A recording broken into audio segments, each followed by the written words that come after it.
কানাইয়া এ কানাইয়া কানাইয়া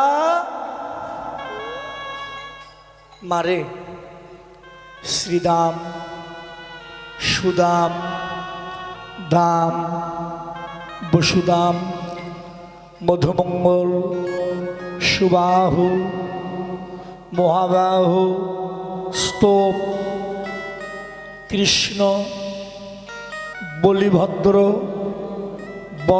বলরাম সুবল 12 জন রাখাল। মায়েরা কথা বলো না মাও, তবে আসরটা ভালো লাগছে, অনেক ভক্ত, তারপরেও শান্ত শান্ত হয়ে থাকলে দুই একটা কথা বাবা বলা যায়, কারণ শারীরিক অবস্থা তো ভালো না মা। প্রত্যেক দিনই কীর্তন, ঘুম নাই কিন্তু। গতকাল সাগর দিঘি কীর্তন করছি, সারা রাত জেগে এসেই আসরে ঢুকলাম। আবার আসর থেকে রাত্রি 2টোর সময় নেমে আগামীকাল কীর্তন হলো নবাবগঞ্জ ডোহার আছে। তারপরে একটু শান্ত থাকলে আমি দুই একটা কথা একটু বলতে পারবো। সমস্ত রাখাল দাঁড়িয়েছে, কিন্তু আমাদের কানাই ভাইয়া আসে। বলরাম বলল, শ্রীরাম ভাইরে তুই একটু নন্দালয়ে যা, একটু নন্দালয়ে গিয়ে দেখ আমাদের কানাই ভাইয়া কি করছে। এবার শ্রীরাম নন্দালয়ে উপনীত হলো। নন্দালয়ে উপনীত হয়ে দেখে গোপাল কানাই ভাইয়া মা যশোমতীর কোলে বসে বসে ক্ষীরসর লবণী সেবা করছে। সেবার সময় তো কথা বলতে নাই, এই যে আর একটা তত্ত্ব দিয়ে গেলাম। মায়েরা, সোনার মায়েরা, আমার কীর্তনগুলো শিক্ষণীয় বিষয় ইউটিউব চ্যানেল খুলে দেখবেন। আমার প্রায় 150 পালার বেশি ছাড়া আছে। আমার কীর্তনগুলো শুনবেন, অনেক কিছু শিখতে পারবেন। তার মধ্যে মোবাইল নম্বর দিয়ে আছে, যারা মোবাইল নম্বর নেবেন কথা বলবেন। আসলে তো মোবাইল নম্বর আছে, নিয়ে যাবেন, আমার সাথে কথা বলতে পারবেন। যে যা জানতে চান আমারে বলবেন, যদি জানা থাকে আমি বলে দেবো, ফাঁকি দেব না। এই যে আর একটা নতুন একটা বিশাল একটা তত্ত্ব আপনাদের মাঝে তুলে ধরলাম। কানাই সেবা করছে বাবারা, সিয়ারের বাবা, নেসের বাবা, কানাই সেবা করছে, ভগবান সেবা করছে, শ্রীরাম দেখছে, কিন্তু সেবার সময় কোনো কথা বললেন না। সেবার সময় কোনো কথা বলা যাবে না, এটা শাস্ত্রেও নিষেধ, দলিলেও নিষেধ, বাস্তবেও নিষেধ। কিন্তু মা রাগ করো না মা, তোমাদের একটা কথা কই, আর রাগ করো, যেটা সত্যি কথা সেটা আমি কমই। তাতে আমার কেউ বায়না করে করুক না করুক, কিন্তু আমি সত্যি কথা কইব। কানাই সিয়ারের বাবারা কানাই সেবা করছে, শ্রীরাম দেখছে, সেবার সময় কথা বলল না, সেবার সময় কথা বলা যায় না। আর এখনকার মায়েরা, দিদিমণিরা কি করে দেখেন তো, আপনার কাছে কোনো একটা কথাও কবি নেই, ওই ভাতের থালা সামনে দিয়ে ওই যে পেঁচাল শুরু করবি, এটা নাই ওটা নাই, এ হইছে, একটু থামো তো, খেতে দিবা, খাইয়া উঠি তারপরে কথা কয় না, কয় হ্যাঁ খাই উঠলে শুনবে তাই চলে যাবানি। হ্যাঁ তাই তো, যা খবর এখনই কইলই, অত্যন্ত চালাক। যারা যারা কয় নারী জাতি বোকা, ওই হলো বোকা। যে মানুষ কয় মেয়ে মানুষ বোকা, ওই বোকা। ওরা চালাকের মানে চালাক, মানে খাবার দিয়ে এই শুরু করে দিবি, আপনি তার খেতে খেতে চলে যেতে পারবেন না, ভাতের থালা তুই যাবার ভাবেন, খাওয়াই লাগবে ওই সুযোগে যা কর কয়ে লবে। কিন্তু দিদিমণির আজকে আমি দলিল দিয়ে প্রমাণ করে দিলাম, আমি পাগলা মানুষ তো, আমার কথা নাও মানতে পারেন, এই জন্য দলিল খাড়া করে দিলাম, শাস্ত্র দাঁড় করে দিলাম। কানাই সেবা করছে আর শ্রীরাম করজোরে দাঁড়িয়ে দেখছে। আর একটা কথা কই মা, আপনি একাদশী করেছেন, আর একটা মা একাদশী করেছে, গরিব মানুষ পালন করতে পারছে না। আপনি যদি ওই একাদশী করা মানুষটারে আপনি যদি পালনা করাইতে পারেন, একাদশীর চাইতে আপনার বেশি পুণ্য অর্জন হরি বল, হরি বল। বলে গেলাম।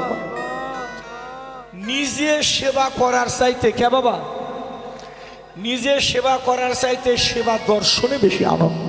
বাবা বাবা বাবা বাবা, কত মানুষ আছে বাবা, থাম, কত মানুষ আছে আমি বাড়িতে দেখছি,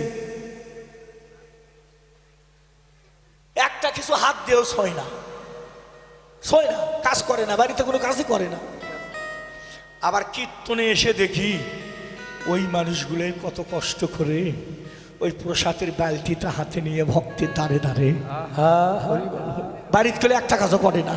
না, আমার কীর্তন অনুষ্ঠান ওই মানুষগুলো, যে মানুষগুলো কোনোদিন কারো কাছে একটা টাকার জন্য হাত পাতে না, এ হরিবাসর কীর্তন আরম্ভ করে কান্না কার কাছে যায়, দাদা দাদা একটু ভিক্ষা দেন গো, আমরা একটু ভক্ত সেবা দেব। হরি বল, হরি বল। আমরা একটু ভক্ত সেবা দেব, সাধু সেবা দেব, নিজের জন্য না। কমিটির বাবুরা, আমার বাড়িতে কীর্তন হয় আমি বুঝি, এই কীর্তনে সব চাইতে বেশি কষ্ট আসতে ভিক্ষা করে। ভগবান একদিন অনুষ্ঠান করেছিল, কৃষ্ণ যুধিষ্ঠির বলছে সবাইকে সব ভার দিল, যুধিষ্ঠির কয় দাদা কিরে, কৃষ্ণ কয় আমার বাড়িতে অনুষ্ঠান, কয় আমার কোনো কাজ করা লাগবে, কৃষ্ণ কয় দাদা তোমার একটা কাজ, কি, তুমি খালি অফিস ঘরে বসে থাকবে।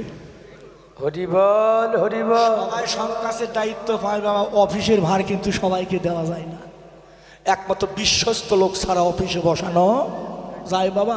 আজকে মানে কৃষ্ণের যে বড় যুধিষ্ঠির ধর্মরাজা জীবনে কোনোদিন মিথ্যা কথা বলেনি, তাই ওরে দিল ভগবান। ভাগবত থেকে বলছে, খুব সুন্দর ইউটিউব চ্যানেল, এই কথাটা নতুন, দাদা আসলে ঢুকতে কানে কানে কয় দাদা, কারণ আপনার আমি যতগুলো কীর্তন সারি, আপনার কীর্তনে যত ভিউ হয়, যত পয়সা পাই, অন্যটা ততটা ভিউ পাই না, আপনি খালি নতুন নতুন তত্ত্বের আলোচনা করেন, আজকে একটু নতুন তত্ত্ব দেন যেন কিছু পাই। এই যে একটা নতুন তত্ত্ব আজকে দিচ্ছি, ধরে রাখো দাদা, ভালো করে কথাটা ধরে রাখো। কৃষ্ণ অফিসের ভার দিল হলো যুধিষ্ঠির উপর, কারণ জীবনে কোনোদিন মিথ্যা কথা নাই বলেন। ধর্মরাজ যুধিষ্ঠির দিল, দাদা তোমার দায়িত্ব হলো এই অফিস ঘরে বসে থাকা। ও আচ্ছা, ভালো জায়গাতে দায়িত্ব দিলি।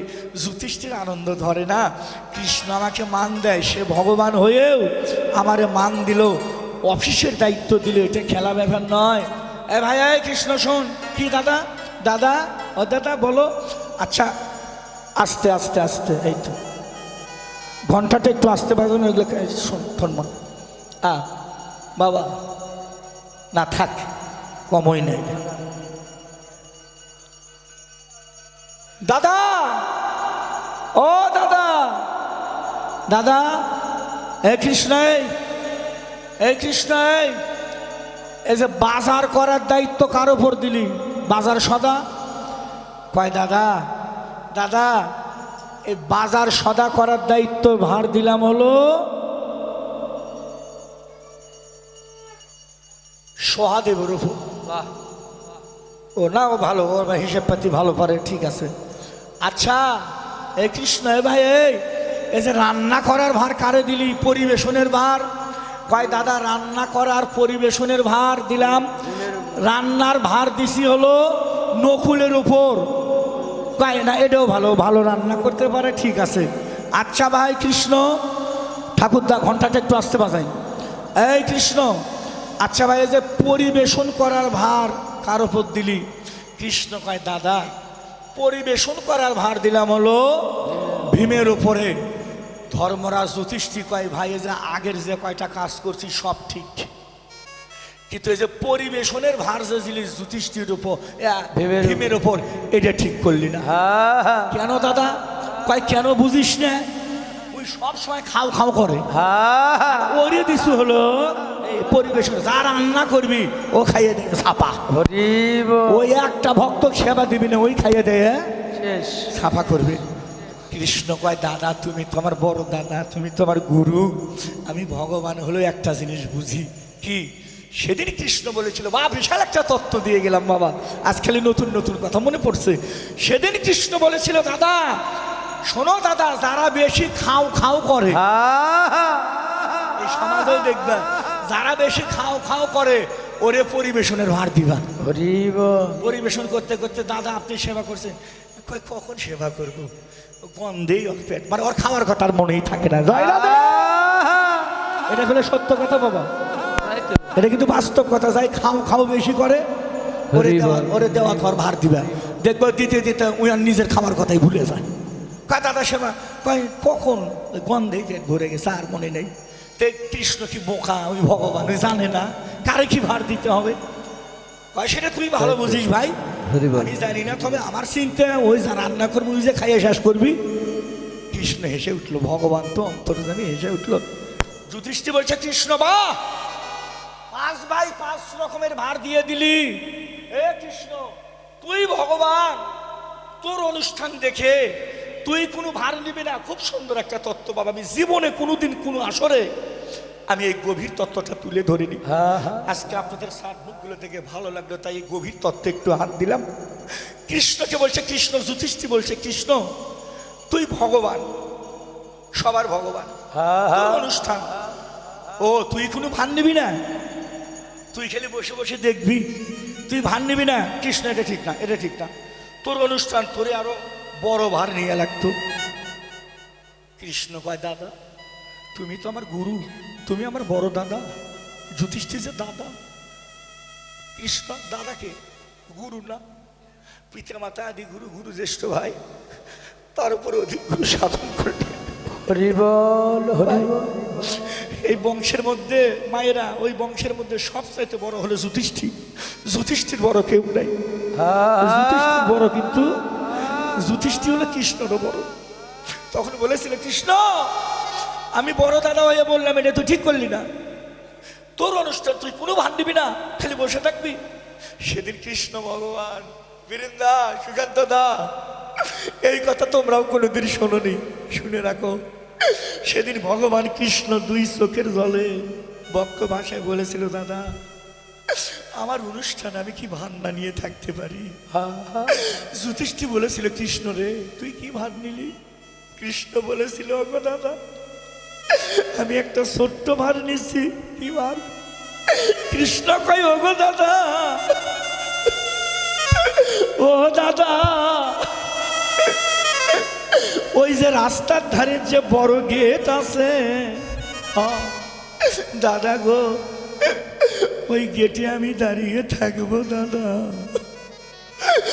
যত দূর দূরান্তর থেকে সাধুগুরু বৈষ্ণব আসবে,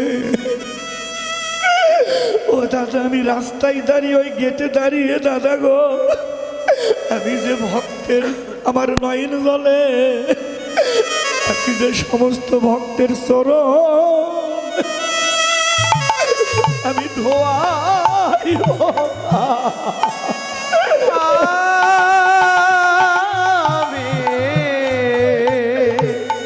সবাই ধুলো মাখো, সবাই নয়নে জলে চরণ, ভক্তের চরণ ধোয়াইয়ে দেব, ধোয়ে। কত ভক্ত কষ্ট করে আসবে,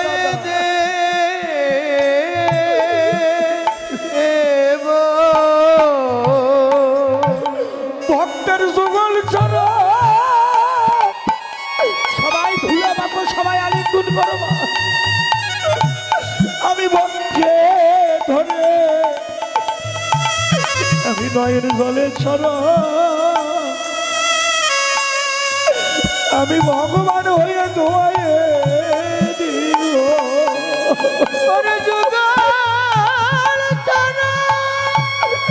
জয় জয় রাধা কৃষ্ণ।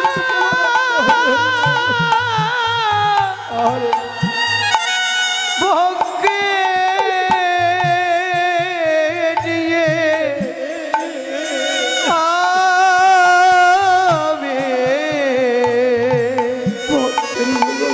নয়ন জলে চরণ ধোয়ে